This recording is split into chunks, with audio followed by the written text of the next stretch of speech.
tuned for those. And while I'm introducing Rachel, I'd love to start by having everyone kind of use that chat box to type in where you're joining from. And in the meantime, I'm going to introduce Rachel Risler, class of '98. Our presenter today is a licensed clinical social worker in Illinois with 15 years experience in elder care.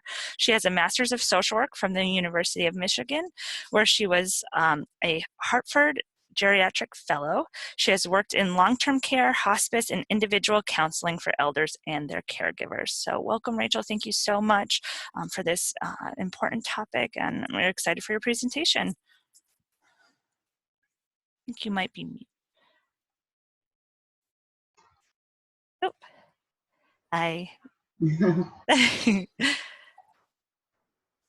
Hello. Oh, hi, Rachel. Hi. Did you... Hopefully everyone can hear me. Thank you again for the introduction. Hi, everyone, and welcome to Eldercare 101. Thank you for your comments. I see people joining from all over. A shout out to Ann Arbor, my Master's of Social Work from the University of Michigan. Thank you for coming. And I just wanted to, again, welcome everyone here, and I hope that you'll get a lot of helpful information from this webinar. I graduated from Smith in '98, like Lindsay said, and was a resident of Haven Wesley. I know we all like to kind of have a shout out to our houses, so shout out to Haven Wesley. And as we go through the presentation, like Lindsay said, feel free to send in questions, and I will do my best to answer all of them, either at the end of each section or at the end of the webinar. So we'll get started here. Today, we will be addressing 4 areas of elder care: Medicare and other benefits, advanced directives, care options, and dementia special considerations. This webinar has the following objectives: understand the different levels of care available, know what benefits are available to the elderly, and prepare you to help an elder achieve their goals of care. What do I mean by goals of care? As social workers in aging, we place great value in a person's autonomy and ability to make decisions regarding their own living situation and care as long as possible, even when we or the family don't necessarily agree. When a family member or friend must start helping, it is important to consider what the person's goals are. Does he want to stay at home as long as possible? Does he want to move closer to his kids? Does he want everything done if he is sick? This webinar will prepare you to assist a loved one in achieving their goals in their later years. And I'd also like to say a little bit about the social work perspective. I'm not a doctor or a nurse, but as social workers, we bring kind of a different viewpoint to elder care. We differ from traditional medical care in that we look at a person and their environment and how that environment affects their well-being. This is also called a systems perspective in social work jargon. Each person is a unique individual with unique problems and unique solutions. This is why there are no easy answers in elder care. But I hope that with this webinar, we can help you address your unique concerns in conjunction with elder care professionals in your area as well. A little overview here of something we're calling the silver tsunami these days. As you may already be aware, the number of seniors in the US population is growing and will continue to grow. As baby boomers continue to retire and age, the need for services also grows. In 2020, 54 million Americans will be senior citizens, and by 2030, that number will be 80 million. Family caregivers are providing more and more care for their loved ones as the aging population grows. And in 2014, a few years ago, over 34 million people were caregivers, and half of those were for their parents or in-laws.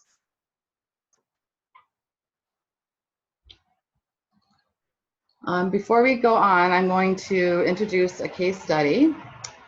This would be helpful in thinking about the different services as we go through and how this couple would be affected by them or helped by them. So please think about them as we go through the webinar, and at the end, we'll review their case again. So Jules is 81 with Parkinson's disease and is beginning to show signs of dementia. He is a veteran of the Korean War. He feeds himself but needs meals prepared. He dresses with some assistance. He no longer drives or does household chores. He walks with a walker. His goal is to be as independent as possible. Margot is 80 and Jules' wife. She had a minor stroke 5 years ago and was recently diagnosed with COPD. She is independent with self-care but tires easily. Her doctor says she will need oxygen soon. She prepares the meals, does chores and bills, and helps Jules as needed. She does not like driving anymore, but can. Her goal is to keep Jules at home with her. They live in a small town about an hour away from a metro area. They have 3 children, and their eldest, Lucy, lives in the metro area. The other 2 children live out of state. Lucy has a full-time job and 2 school-aged children. There are several negative outcomes that they're at risk for, and as we go through today's webinar, we'll think about this couple and how we can help them. We'll go over their risks and interventions at the end of the seminar. So our first section is talking about Medicare and other benefits and what is covered. What does Medicare cover, and what other benefits besides Medicare might we be able to use? First, please note that new Medicare numbers are being assigned and a new card mailed out this year or next. By the summer of 2019, everyone should have a new Medicare card with the new number on it. The old number was using the person's social security number, so for greater privacy, the new number will be randomly assigned, and it's also called an MBI, or Medicare Beneficiary Identifier. Medicare has 4 parts. Part A is also called hospital insurance, and like the name implies, covers hospital stays. It also pays for skilled inpatient rehabilitation, home health, and hospice. I should note here that hospitals are now penalized by Medicare if a person is readmitted to the hospital for the same condition in less than 30 days. This is meant to encourage hospitals to ensure their Medicare patients are having their needs addressed before discharge, including proper discharge planning with the family's involvement. There are co-insurances and deductibles for Part A, just like regular insurance, though they are much lower. And in a little bit, we will talk about skilled rehab and home health and hospice in a little more depth. Part B Medicare covers day-to-day items such as outpatient visits to doctors and therapists and medical equipment, also known as DME. There is an annual deductible, and in 2019, that deductible will be $185 per year. Part B covers items at 80%. The remaining 20% is the patient's responsibility and why many people purchase Medigap or supplemental insurance policies. Part B is a premium and is optional, so not all people elect to have it. The Medicare card will say if a person has Part B Medicare. Part C is rarely used as a name. You may have heard it in commercials as Medicare replacement or Medicare Advantage policies. Under Part C, private insurance companies contract with Medicare to provide insurance that must cover everything Medicare does. They then add on to other benefits such as dental coverage. Most policies operate like an HMO and have similar restrictions, such as needing a referral for a specialist. And finally, Part D is prescription coverage. You may be familiar with this. It started about 10 years ago through an act of Congress, and there was a controversial donut hole, or is a donut hole in coverage. The coverage gap that was built into the original legislation. But you should note that the Affordable Care Act mandated that this be phased out. So beginning in 2019, Part D enrollees will pay 25% of the cost of their medications during that donut hole or coverage gap until they reach the point of catastrophic coverage, which is where a person has spent about $5,000 out of pocket in the year. And that number changes year to year, of course. So the current number is $5,000 out of pocket to reach catastrophic coverage of your medications. When it's at that level, then the plan should cover 95% of the cost, with the 5% being the patient's responsibility. And Part D plans are also administered by private companies like Humana, Aetna, Blue Cross, etc. So that is something that also you shop around for. And open enrollment is going on now. Every year it's the same dates, October 15th through December 7th. This is the only period where you can make changes to your coverage in any parts of Medicare. And it's important every year to look at coverage, especially the prescription coverage and the private insurance companies, to see if costs have changed or benefits have changed, to make sure that you're having the best coverage for your situation.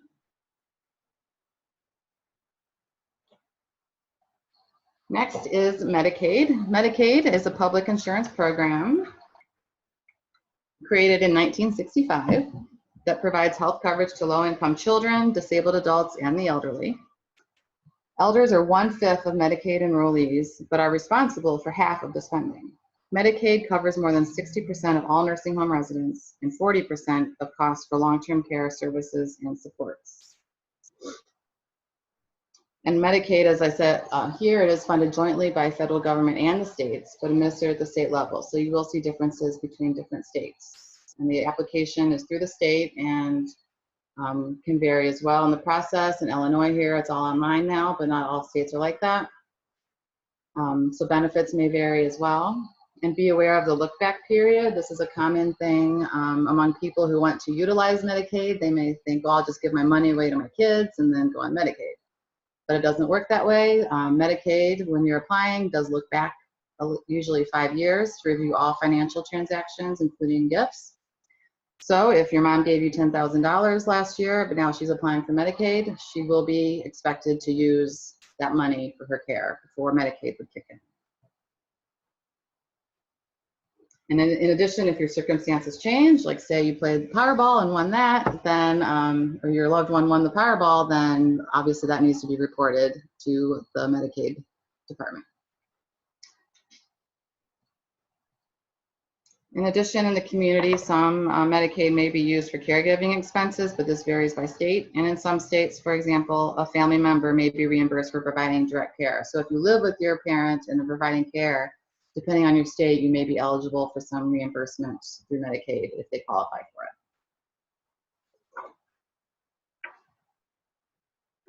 it. Other benefits besides Medicare and Medicaid, if an elder is a veteran, the aid and attendance benefit. This is very common to be used by veterans if they are a veteran from active duty in wartime and their spouses or widows also qualify for it. They must be receiving a VA pension and have an income limit, so they are low-income veterans. It helps pay for custodial care, such as caregiving or room and board at a facility. So this is unskilled care. Current aid and attendance amounts change year to year. To give you an example, a single veteran right now would receive $1,830 a month. His widow or her widower would receive $1,176 a month. Married veterans receive more, and if 2 veterans are married, then they receive more as well. You can apply for the aid and attendance benefit through the VA website or a local organization for veterans, such as the American Legion. Long-term care insurance is also common. It is a private optional insurance. You would find out if your parent or loved one had purchased a policy in the past, usually in middle age. It helps cover room and board in a facility or a caregiver at home. And in my experience, the reimbursement is $100 and something a day. So it's not the complete cost of room and board, which is usually more like $250 a night in my experience, but it does help. It could be half the cost. There have been some real deluxe policies in the past. So if they got one 30, 40 years ago, it might be really good. Those are less common now. And finally, the elimination period is common, meaning once they move into a nursing home, for example, the first 90 days would not be paid for by insurance, but after that it would kick in. But the elimination period would depend on the policy, so you would have to check that out.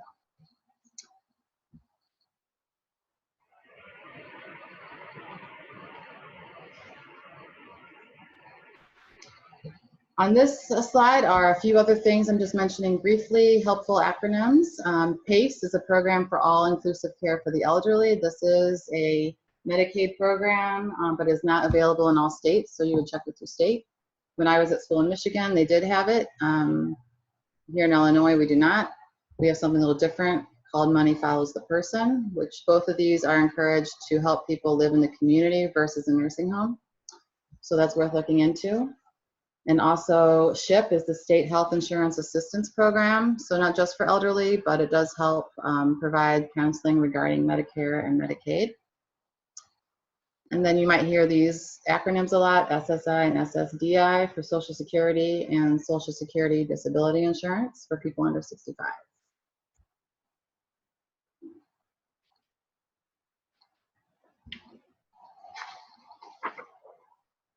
Next, we're going to talk about skilled rehab. Most used and most misunderstood in my experience. As mentioned earlier, I worked in a nursing home for 8 10 years total between two places. And inpatient rehab is probably what most of the people were there for.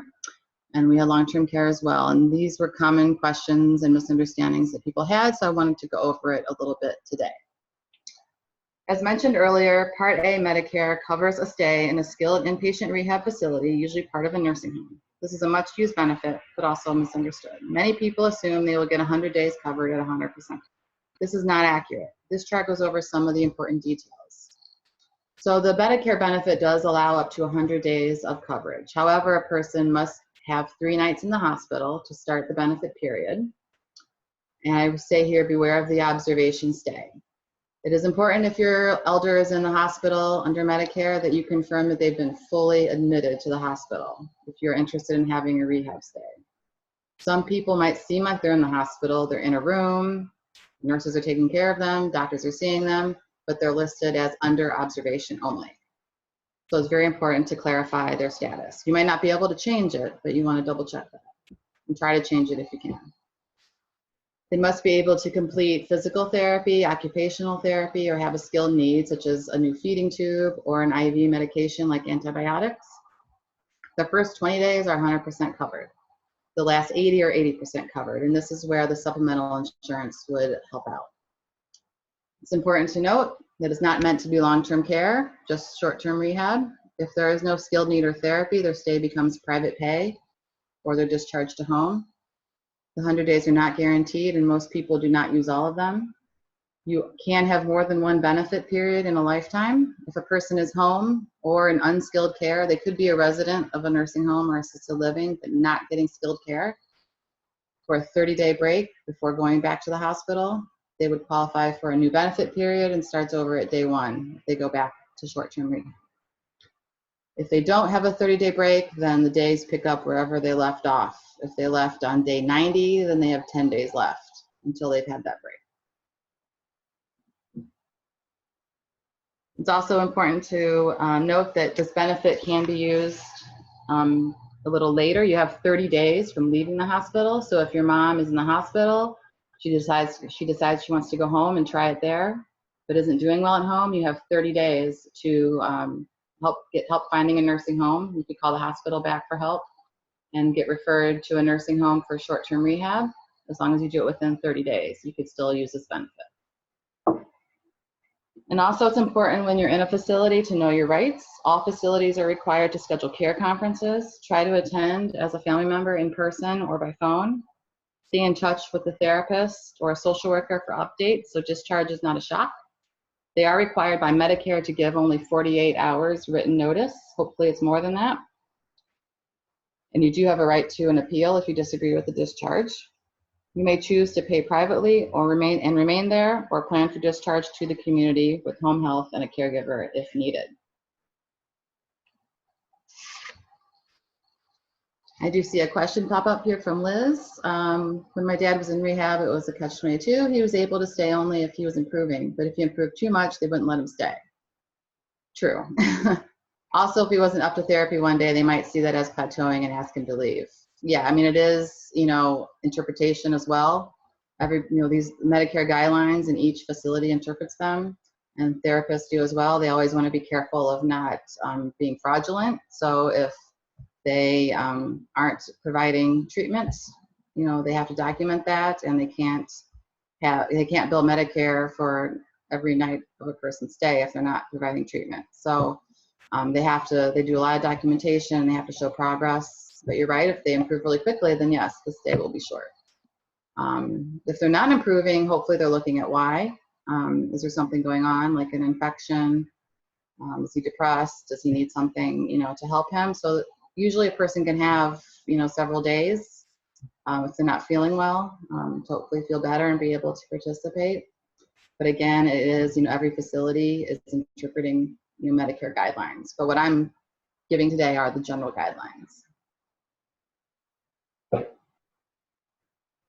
If there's any other questions, we'll certainly come back to them and answer them. But right now, we will go forward to home health and hospice, just briefly here.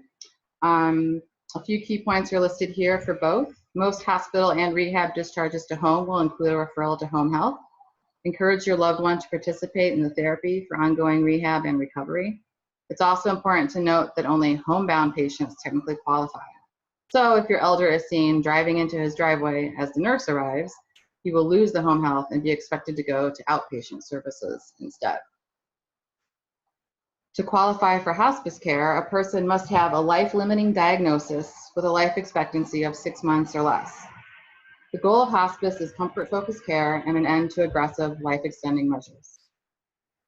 Of course, doctors are not fortune tellers, and many elders exceed the 6 months. As long as they show some decline over time, they continue to qualify. Patients are recertified every 3 months for 6 months, and then every 2 months. There is no maximum to hospice care, but they must meet the criteria. Hospice provides visiting nurses, social workers, chaplains, and nursing aides. Aides help with bathing several times per week and can make a big difference when someone is close to needing a facility to meet their needs. Hospice also provides medical equipment, including a bed, wheelchair, oxygen, and supplies such as diapers, wipes, and gloves. Hospice can be provided in any location: private home, nursing home, assisted living, or an inpatient hospice facility. Palliative care and other new programs such as Medicare Care Choices, which is being tested now in some areas, are starting to give more flexibility. This means allowing people to receive the hospice care, but also have other Medicare services at the same time, such as therapy and certain medical treatments that would otherwise disqualify them, such as kidney dialysis, chemotherapy, etc. So if there are any other questions about these benefits, I'm happy to answer them. As we mentioned earlier, I work in hospice now, so I have lots of knowledge on that. And in the past, made many referrals to home health. So if you have any questions, feel free to ask. This is actually the end of this section, and we'll go on to advanced directives in a moment. So if there are any other questions, I will pause a few minutes here, a few seconds.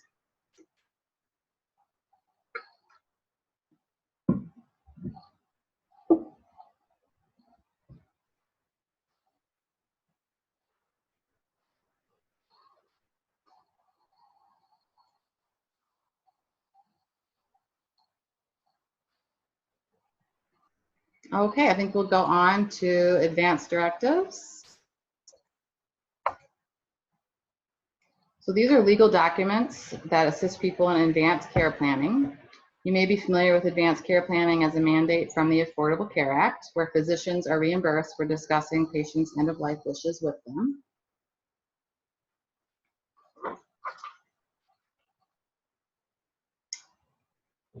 I will say more about powers of attorney and guardianship in a few minutes, but first we're going to start with living wills and DNRs, or do not resuscitate. These documents tell us what a person wants regarding life-sustaining treatment. A common misconception is a will versus a living will. Healthcare professionals have nothing to do with wills and will never ask about them. But we will ask if you have a living will. This can be a separate document or included as a section in the healthcare power of attorney. A living will tells your family and healthcare professionals what your wishes are regarding medical care, including intubation and artificial nutrition. While it may say something about CPR, it is not the same as a do not resuscitate order. You do have to have a separate document if that is a person's wishes. A program called 5 Wishes helps guide people through documenting what they want. A website for 5 Wishes is included at the end of this section. Without a written DNR order signed by a patient and healthcare practitioner, every one of us is considered full code. This means if our heart or breathing stops, we will be given CPR, taken to the ER, and likely intubated. In order to convey wishes not to have this done, a person must complete a DNR order. Each state has their own version. And if we have time at the end of this section, depending on questions, I can talk a little more about CPR and the elderly. There's a lot of misunderstandings about that as well. This next slide is about the Pulse. The Pulse is a standardized program being used in most states to assist people near the end of life to communicate their wishes. It is important to note that this can be used as a DNR order in many states. For example, in Illinois, where I am, it is our DNR form. However, you can also complete it to say that you want resuscitation. So it is important to read it carefully when preparing it, as well as when it is on file and being read to learn the patient's wishes. The example on this slide is one version. Each state will have a different version, but they are very similar in overall design. Section A discusses resuscitation. Section B addresses different levels of intervention called full treatment, selective treatment, and comfort-focused treatment. So a person on hospice, 9 times out of 10 has selected comfort-focused treatment and do not attempt resuscitation. Section C addresses artificial nutrition, whether or not a person would want a feeding tube. It must be signed by the patient or power of attorney, as well as a medical practitioner.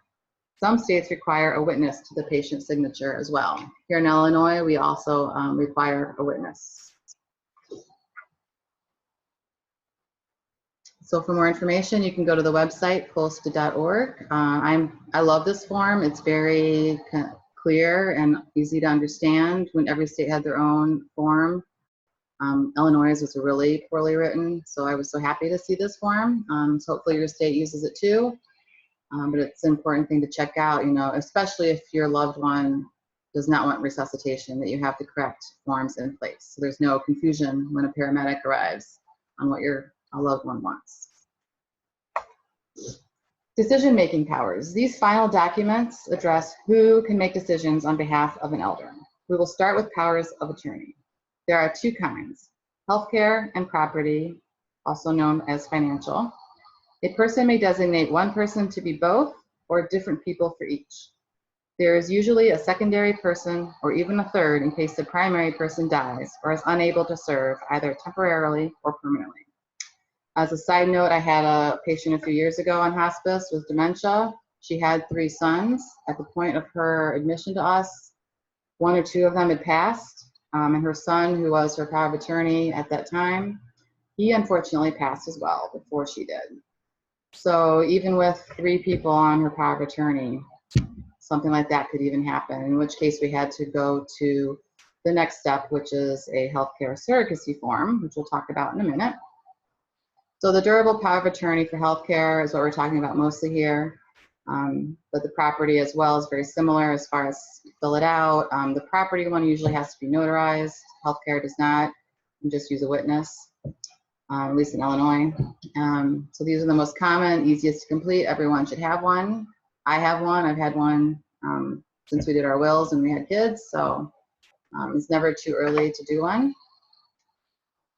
Powers of attorney can take effect immediately or when a doctor has deemed the person incompetent. It ends upon death. It's important to read the fine print. Even when it is in effect, this does not automatically take the patient's rights away. For example, if Jane names her daughter Annie as healthcare POA effective immediately, she does not have dementia, but she wants Annie to be able to act for her without needing a doctor's letter. Annie is able to call the doctor, get information, and request medical records for her mom. Jane still makes her own healthcare decisions, and providers will respect her decisions as long as she is competent. If it is written that it only takes effect when a person is incompetent, then there will be something in there saying you need a letter from a doctor stating that, sometimes 2 doctors, that she's unable to manage her own affairs anymore. The financial or property POA will enable the designee to manage bank accounts, sell real estate, etc. A common misunderstanding is that one's executor of a will has these powers, but I've heard many times, well, I'm her executor, so I can do this. But that is not correct. An executor is only in charge of the estate once a person dies. And healthcare surrogacy form is what comes into play if your loved one is deemed incompetent but never wrote a power of attorney. If they're in the hospital and they come out of surgery and they aren't waking up, they're in a coma, the hospital can help you with this. If they have dementia and they are too far into their dementia to sign a power of attorney, healthcare surrogacy can help. Each state has a process for designating a healthcare surrogate, which is easily done with the doctor completing a form stating the person can no longer make decisions. There's a hierarchy of who gets designated, usually starting with spouse, then adult children by age, siblings, nieces and nephews, etc. It's important to note that this does not give you any financial power. I see a question here about the power of attorney for healthcare end upon death, not POA for property, right? I believe that they both do. I don't deal with property stuff, especially after death, but that's where the executor of a will comes in. If there's no will, then it's probate court, and again, that's stuff that I don't get involved with. I haven't had to. An attorney could answer that better. But yes, they do end upon death, and then it becomes the executor of the will would take over from there with everything. So one common question in hospice is, choosing a funeral home or cremation or not. We have powers of attorney while the person's living who makes decisions. When that person dies, though, it's really a family decision. So if there's 5 kids and 3 of them want cremation and 2 want burial, that could be a problem. It's important to come to a consensus together as a family. In most cases, providers of cremation, I've run into this before, they need to hear from every child that it's okay, because obviously with cremation, you can't change your mind. So they need to know that the family is supportive of that. And it has nothing to do with who's the power of attorney. So just a little note there that as a hospice social worker, I've run into before. The same with body donation as well. I've had the donation companies need to know that the family all agrees with it. Unless the person, if the patient signed forms, prepaid the cremation or prearranged the donation, then they're fine. But if they haven't done any of that, then the whole family needs to agree. The second option, if there's no power of attorney, is court-appointed guardian. This is considered a last resort. Laws vary by state, but briefly, guardianship can be of the person or of the estate, or both. An interested party, usually a medical professional, adult protective services, or family member, initiates the process in the court when a judge appoints the guardian if they agree the person is not mentally competent and needs a guardian. The guardian must keep excellent records and report to the court at regular intervals if they want to do anything significant, like sell a house, move the person to a different location, or make a major healthcare decision, such as withdrawing life support. Without family capable of serving, a person may also be placed under the care of a state or public guardian. There are also private guardianship companies as well. Fees for these are paid by the estate of the person. Before we move on, I'll say a quick note about mental health treatment. Healthcare power of attorney and even guardianship does not give you power to make mental health care decisions. So for example, inpatient psychiatric treatment, electroconvulsive therapy, psychotropic medications. These are all things that a person retains the right to. Even with dementia, I mean, it's usually not a problem if the person accepts, taking an antidepressant, and it's not a problem. But if they're refusing it, then you can't force them to take it. Mental health, this is provided to prevent, abuse of people, obviously, or having them, quote unquote, committed against their will. So that's something to consider, that if a person, especially if a person has a mental health history, they can complete a mental health advance directive as well, outlining what they consent or do not consent to, such as the ECT treatment. And here are some websites for advance directives. The 5 Wishes is on there, the Post, Aging with Dignity, and National Healthcare Decisions Day, which I believe is in the spring. They have a website with a lot of information as well. Are there any questions here that I haven't addressed? While I wait, I can say a little bit more about CPR that I mentioned earlier. Well, I get this question a lot with filling out a DNR order. A lot of people will say, oh, I want everything done unless I have no hope. There's no hope. Well, when a paramedic comes upon you not breathing, they can't assess that. They don't know your diagnosis. They don't know what your chances are. They're just going to do CPR. And there's no time to talk about it. So another common thing is people think about watching the television shows, ER, Chicago Med, people get some CPR, some chest compressions, and they wake up and they're fine. But the reality is not like that, especially with the elderly. Among people over age 80, the success rate to survive to discharge from the hospital is 15% when a person receives CPR. It involves chest compressions that go 2 inches deep, 100 times a minute, common broken ribs, sternum, and spine when getting CPR, and the person ends up on a ventilator. So whether or not they come off the ventilator is questionable. So sometimes we have to be really blunt and honest with our elders and their families about what CPR really means, that is not like on TV. If this is a conversation you need to have, you can get the help of a social worker or nurse to talk to someone. But in the end, it is their choice. We can't force anybody, and we're not saying everybody has to have a DNR. But I think when people understand what it means to have CPR, especially as an elderly person, they don't want it.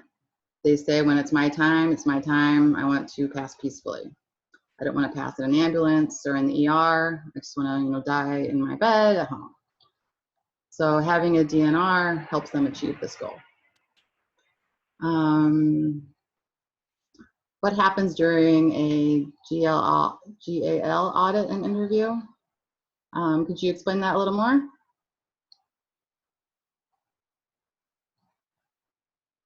Are you talking about the goals of? You could explain the GAL a little bit. That would be good. And from Liz, if my dad has an advance directive and I'm not there and they get taken to the hospital, what happens? When I eventually find out he's in the hospital, do they take him off event, etc.? Well, if he has an advance directive like a DNR in his apartment, for example, it would be, thank you, guardian ad litem. I'm sorry, with the advance directive for your dad, if they have a DNR posted in his apartment, because if you do have one, you should have it on bright paper, posted somewhere like on the back of the door, on the refrigerator, then paramedics would still take him to the hospital, but not perform life-saving measures. And you would be called and you get there. You could talk to the doctor on the phone. You don't have to be there in person.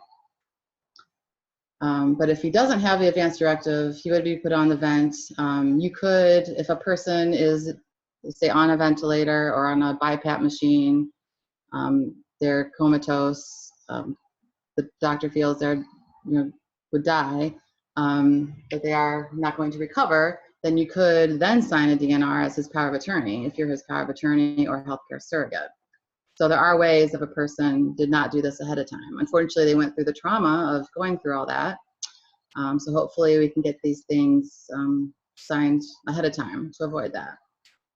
Also, yes, if he's out in the public, yeah, some people do carry things with them. You can get a bracelet that says DNR or a necklace, watches. There are different things that you can get to wear that say it's a medical alert, like bracelet with, people have them for allergies and things like DNRs. Epilepsy might carry one, so you can get that as well, but that is a good point. There might even be a small card to put in a wallet, and paramedics are usually trained to look for certain things, so there is always a risk if they're in public, sure, that something could happen and they still get the full measures done until they get to the hospital, and then you can go there with the advance directives and say, these are his wishes, and they would go from there with you then. With the guardian ad litem question from Kim, what happens when a person, if somebody brings a guardianship case to court, then a part of that process is the judge appoints a guardian ad litem to the person. That would be an attorney of some sort. They're meant to represent the person in the process. They go and interview the person and talk to them, find out if they want to fight the guardianship or not. Briefly, I had one case where that happened to me back at the nursing home I worked at. I was the person who started the process along with our doctor. The woman, she definitely needed it, but she was very, very stubborn and feisty, and she fought it, and so we went to court. I went to court 3 times. I testified. Our doctor testified. But the guardian ad litem, even though she kind of agreed with us, she had to represent the patient, and she represented, the patient's wishes and advocated for her in court. And in the end, the judge did appoint her to the to the public guardian. So yeah, the guardian ad litem would serve that role. Yeah, with the person with dementia, they still do it. They ask questions and they give a report to the judge, and that would reflect the person's dementia. So hopefully, then the judge, would take it from there. So an attorney who could probably tell you even more about it than myself. That's just been my experience so far with it. Most of the time, that was the only case where I had it contested. Most of the time, it's been, a person with dementia far enough along, they can't say I oppose it. So it's a pretty quick process then. I see a question here about nursing home. We are going to get into differences of care in just a moment. That's the next section, so we'll talk about that.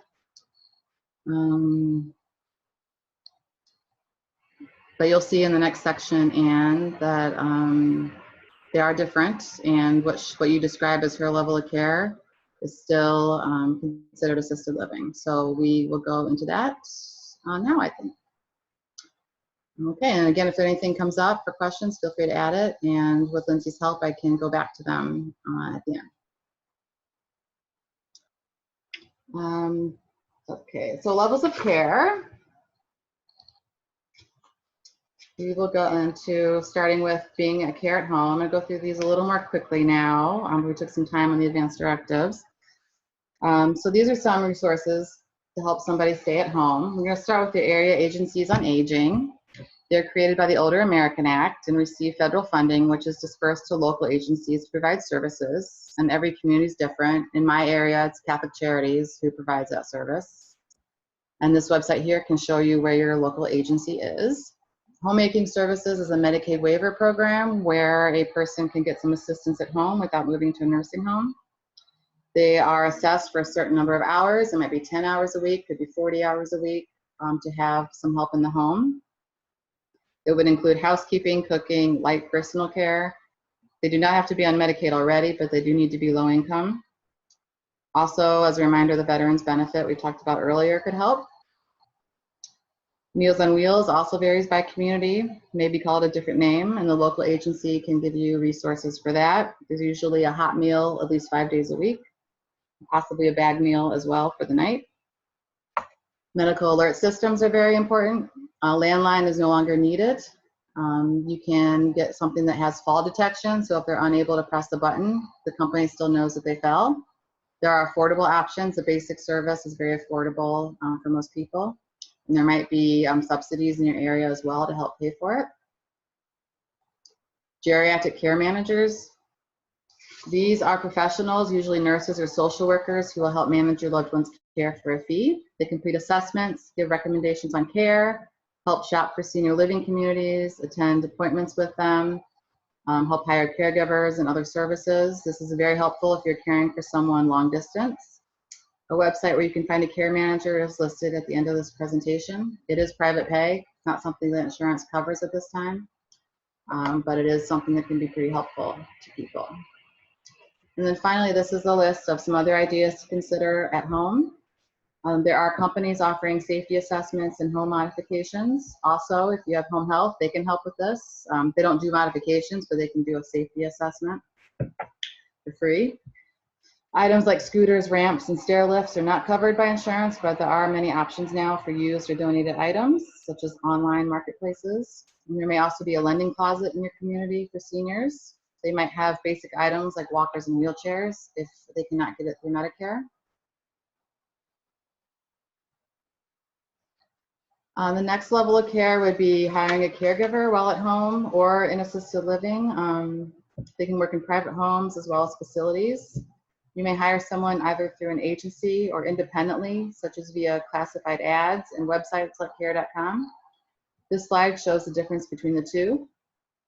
Overall, the gist is hiring someone yourself means it costs less, but more work for you as an employer. If hiring someone directly, it is your responsibility to check their legal status, their training, and a background check is recommended as well. I'd also like to say a few words about bias. It's something I run into a lot working with the elderly and hiring caregivers. Most caregivers in our area in Chicago are immigrants.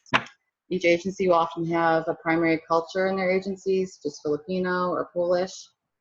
Language barriers can be frustrating to older people due to factors from hearing difficulties to their dementia or to a bias that they hold. It can be difficult for us to talk about their biases, and it may be uncomfortable for us to make a request for a certain race or culture. But at the same time, we want the relationship to be successful. And we also don't want to subject a caregiver to potential mistreatment. At this point, we're not going to change our elders' mind on these things, unfortunately. So it's most important to get the care they need, they're comfortable with the person, and that that person is comfortable in the situation. I've also met caregivers who were, let's say, from a country in Africa, and they're caring for someone, and they weren't treated very nicely, and I'd hate for that to happen as well. So it's something that you should feel you can bring up to an agency if it is a problem or concern, because they have heard it before, it's not new.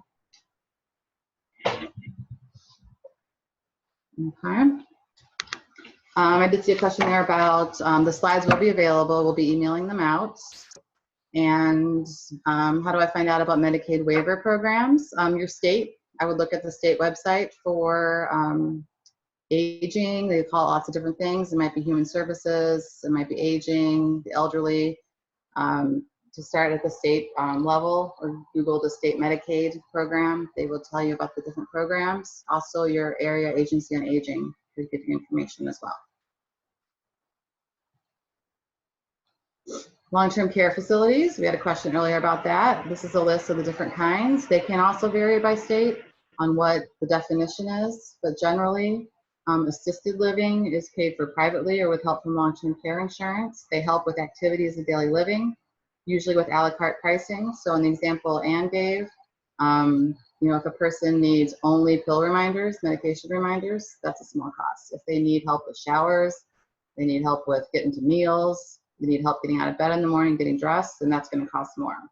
They might have different levels, like level 1, level 2, level 3, depending on the company. So with each state, it might be a little different on how much they can legally do. An example would be you can't have feeding tubes, can't have IVs. Even though there's a nurse in the building, they don't have the level of care necessary for that. They cannot need a mechanical lift in some places to get out of bed. They can't need more than one person to transfer. That's because in an assisted living, there's less staff than in a nursing home. So if there's an evacuation, they need to be able to get people out. You can't have people that need, you know, multiple people to help. So that's something you need to check out if you're shopping around and what your person's needs are. Also important to note that the building may not have a nurse there at night. So if the nurse leaves at 10 o'clock and your loved one needs medication, are they able to give it to themselves or not? CCRC is a continuous care retirement community. They are private pay, sometimes have a buy-in when moving in, which guarantees care until death, even when the money runs out. So on one property, they would have independent living, assisted living, skilled nursing and rehab, and perhaps memory care. This can be good for spouses with different needs, but they're expensive, so you want to be sure you can meet all of your needs without having to move out. They are great when a person needs, say, rehab, and they can go just, you know, around the corner and be near their wife still or their husband still, and not have to, the spouse does not have to travel across town to visit them. And then finally, nursing homes includes private pay, Medicaid, and long-term care insurance. And then as mentioned earlier, Medicare pays short-term for rehab. This is the highest level of skilled care available outside of a hospital. Residents can have a feeding tube there, IV antibiotics, special diets like pureed or mechanical soft if they have difficulty eating, and they can use mechanical lifts there. Some states do have a Medicaid waiver program allowing a person to use the long-term care benefit in an assisted living rather than nursing home. In Illinois, we call these facilities supportive living. Before supportive living, people who ran out of money had to move to a nursing home, whether they needed it yet or not physically. So we'll pause here for any questions on those things. And then we have a short section on dementia considerations, and then we'll wrap things up. Go back to Jules and Margot. So we'll have like another 10 minutes.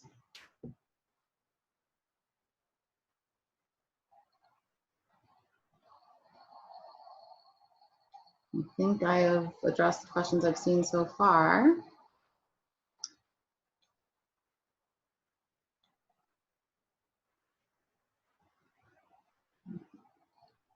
And I think, Lindsay, if you can hear me, I think you had a question about power of attorney that you emailed me yesterday.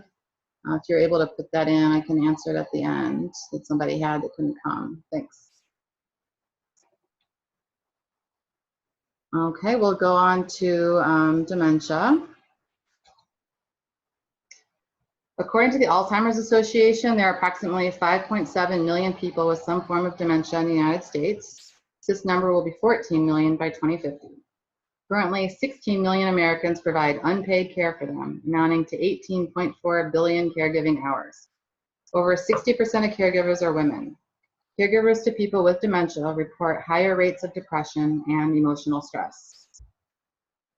Today, we are just touching briefly on dementia as a factor in providing elder care. There are many resources and seminars available for caregivers in the community, as well as support groups. To start, let's briefly go over what the difference is between normal aging, memory, and dementia.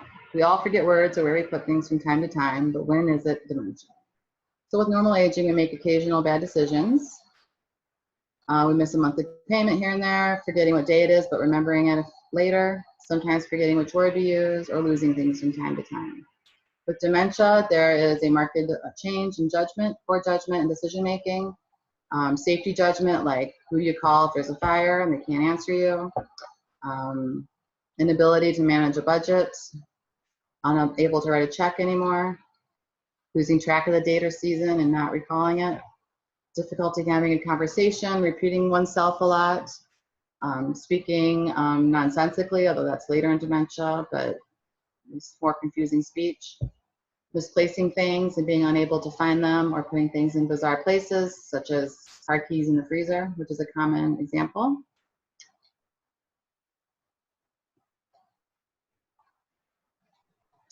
So special considerations with dementia. Caring for someone with dementia can be very rewarding, but also very challenging.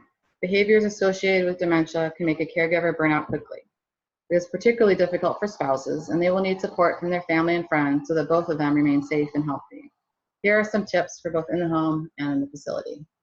At home, we want to look at safety needs, including wandering prevention, taking the car away, removing dangerous chemicals and weapons from the home. Caregivers who have special training in dementia care are important. People with dementia have a higher risk of being abused. This is also true for family caregivers. There are resources online, quick little lessons, books, seminars in the community that can help you be educated about dementia. Also consider respite stays at facilities. Many memory care units will have a week-long or month-long special for respite stays. This will help the family caregiver to get a break. If a trusted paid caregiver goes on vacation, you can also use this resource rather than bring a new caregiver into the home. It's important to support the family caregiver and good self-care as well. In a facility, most facilities these days have a memory care unit. Some facilities are 100% memory care. They have a home-like environment and person-centered care, very important to look for. The Eden Alternative and the Greenhouse Project are two movements for a person-centered care and long-term care in an institutional setting. It's not just for dementia, but long-term care overall, but these are things to look for if you're looking. They should have regular conferences to discuss a plan of care and involve family in planning. When first moving, it's okay to minimize your visits to allow the person to adjust to the new environment. And focus on the good moments. It's okay to keep visits brief when they are stressful for you or your loved one. We do have people who, the wife leaves and then they get really agitated and I want to go home. Why didn't you take me with her? And if that's distressing to the husband, then it might be a good idea for the wife not to visit as much.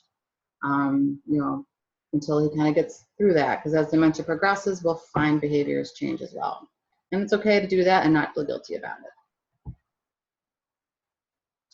Okay. So we can go back to questions now. The questions I have here, and then we'll look at Jules and Margot quickly. Let's see here, where did I leave off?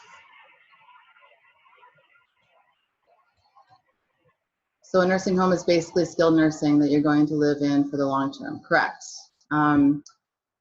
But yes, they do have nursing homes are a skilled level of care. Everyone there and under the terms of Medicare may not be, quote, skilled. They might just be living there residentially because they need the everyday 24-hour care. But their licensure is considered skilled nursing. So it's the highest level of licensure a place can have outside of a hospital. But people do live there long term. And there might be a person walking around, but they're living there long term. That's their choice or their family's choice to do that. And another person might be bedbound, completely dependent for everything. So it can vary a lot. Lynn, from Lindsay's email question, what can you do if an elderly parent will not update their power of attorney and healthcare power of attorney after their spouse dies? Usually there's a secondary power of attorney. Say Jane names her husband Steve. Steve dies, and then second power of attorney would be her daughter Annie. So Annie takes over. Usually you might need, helpful to carry along some proof that the person's deceased in case someone challenges you, like the death certificate, in case you need it. But in my experience, you don't really need to do that. I've never seen a power of attorney, or maybe once have seen a power of attorney with no backups listed. So, or if the backup has passed away, then you would have to move on to the surrogacy once the person can't make their own decisions. So if this parent is competent, then you don't have power of attorney until she changes her mind to do it or gets to the point where you can use a surrogacy form. Do you recommend trackers for elders who get confused and wander off? There's a lot of technology out there. You can certainly try it. The best, of course, is technology that would keep them from leaving the house in the first place. Like there are things for the door, like if the door opens, an alarm goes off. Home security systems these days can have things like that too. Baby monitors are used a lot. Definitely having some sort of identification on them, at least if they do wander off, like we do for our kids, with your phone number on it, that they have dementia, like the medical alert bracelets we talked about. My dad has mild dementia. My mom has compulsive hoarding disorder. I know the state of their house is not safe for them, but they are resistant to getting help. Oh, we could do a whole new seminar on that. Yeah, I mean, your best chance here is if you find your dad is at risk for neglect or abuse because he has dementia and the environment's not safe for him, you could possibly intervene on his behalf with the help of an attorney and his doctor. But yeah, otherwise it's their house and they're going to do what they want to do. If she's open to any sort of help, like with a therapist, there are therapists that specialize in hoarding, might be able to help her. But you do say they're resistant. So, if the alternative is that, dad has to go to a nursing home unless you clean up, maybe that would help her address that a little bit. There's an excellent book by our Smith professor. Skipping his name right now, I'm so sorry. But it's called Stuff. He's a psychologist professor from Smith who specializes in hoarding. He has a great book called Stuff, and I would highly recommend that book as well. My parents did not receive Social Security or Medicare. They were teachers in Massachusetts and receive a pension. Yeah, I would talk to local people in Massachusetts about that. I mentioned the SHIP program for insurance. They might be able to help. I believe it's in every state. So I would start there. Elizabeth Help with Hoarding also. I recommend that book again. And there are more and more people with specialties in hoarding and mental health. A lot of resources online as well. And yeah, it's very challenging. I find it's a very fascinating topic as a professional, but they do have, thank you, Lindsay, for the book. That's the one. There's a lot of challenges, definitely. And like I said earlier, the best recourse is if you see, somebody's in imminent danger, then you can take steps. But otherwise, it's just kind of doing your best to manage things. And if they're asking for your help but not doing things you recommend, then you can say, this is what I'm willing to do. And if you're not going to accept my help with these things, then I'm sorry. Sometimes you have to set boundaries with people as well. Like, I'm not going to be an enabler of what is going on here. This is what I'm willing to do for you. I can help you with, and set some boundaries, and sometimes that helps as well.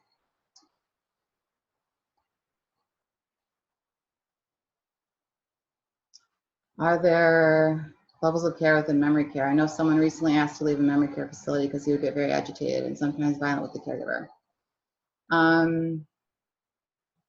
Yeah, I think memory care can be assisted living. It can also be in a nursing home.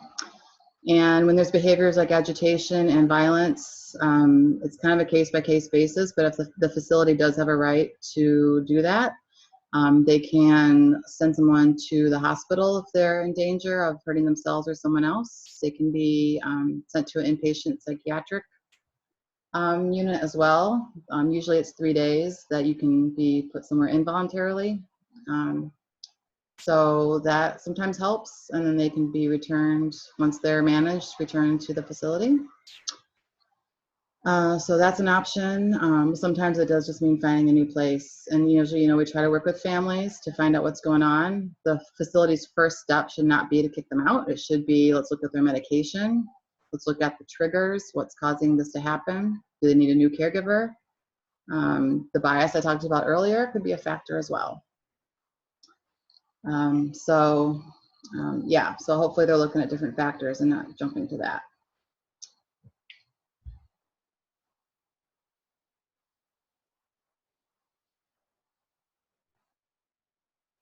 Okay, any other questions right now? I'll go on to just touch on Jules and Margot quickly. I'll just go over kind of the risks and interventions for them in case anybody's interested. Maybe you thought of some of these as we talked. So right now they're at risk for injury, the situation we talked about. One or both of them could have a fall. If she's helping him, they could both fall and be hurt. Burnout. Margot's at high risk for caregiver burnout, depending on their personalities and dynamics in their relationship. She could resent him and his illness. She may become socially isolated and depressed. It's important to support both of them. Nutrition. He may have difficulty eating related to Parkinson's. She may not eat right due to stress. Restricted budgets and ability to shop may also affect nutrition. Even a loving couple could be at risk of abuse and neglect. He may become verbally or physically abusive in his dementia. She may yell at him or neglect his needs related to burnout. An illness, without proper care, they may be at greater risk of infection, such as urinary tract infections and other problems such as bed sores. Caregiver stress would also affect Margot's immune system. Interventions for their daughter, reviewing advanced directives now, especially powers of attorney. Can she handle all of it on her own, or does she want to ask her siblings for help? Contact her local area agency on aging. She could get an assessment to see what benefits they qualify for, including Meals on Wheels, transportation, homemaking services, VA benefits. Call a doctor as a better referral to home health if they don't have it. He could get physical therapy for his Parkinson's, and she could get it for her COPD and her endurance levels. Medical alert system, very important. And I also would recommend in-home counseling. Medicare does cover therapists who come to the home for the elderly. This would help greatly in supporting Margot in her role as a caregiver and achieving their goals of staying home. So those are some ideas to kind of bring it full circle back to them. Our last few slides here are online resources. And again, you'll get all these in email later today, hopefully. And so these are the websites I talked about and some other good ones. The Long-Term Care Ombudsman I didn't mention yet. That's a resource for people who have concerns about treatment in nursing homes. They are an independent advocate for nursing home residents. The bottom is the Geriatric Care Manager website. And these are some books. Includes a 36-hour day, a family guide to caring for people with Alzheimer's disease. That's a very popular book. It was updated in 2012, but it's been around a long time. That's another one I recommend. Also, Coping with Your Difficult Older Parents, a guide for stressed out children. I've had these books for a while, but I did double check that they are still available out there. So when I looked on Amazon, I believe I was able to find all of them. So hopefully you can too. And that, I guess, is about it. If there's any other questions, if anybody wants to stick around, I can do so as well. Thank you. Thank you so much, Rachel, and for everybody who is joining and asking great questions. This is a very important topic and a lot of great information. And I just want to reiterate, as Rachel said, we will be sending out the slides, so you'll get all of these recommended reading and all of the important websites and information in there. So we will be sending that out, and we will be posting the recording as well. So you can go back and revisit and share with anyone who might have missed it. But thank you all for being here. I don't see any more. Oh, thanks for great content and resources. Wonderful. I'm glad you enjoyed it. And we have more webinars coming up, and you can take a look at the schedule at alumni.smith.edu and on the careers tab. Thank you so much for Rachel and for sharing your email. So, and the Smithies with Elders Facebook page. I love how the Facebook groups really connect alumni. You see such great questions being asked and support there. So that's definitely a wonderful resource. All right. Thank you so much. Thanks again, Rachel. Thank you. And have a wonderful day, everyone.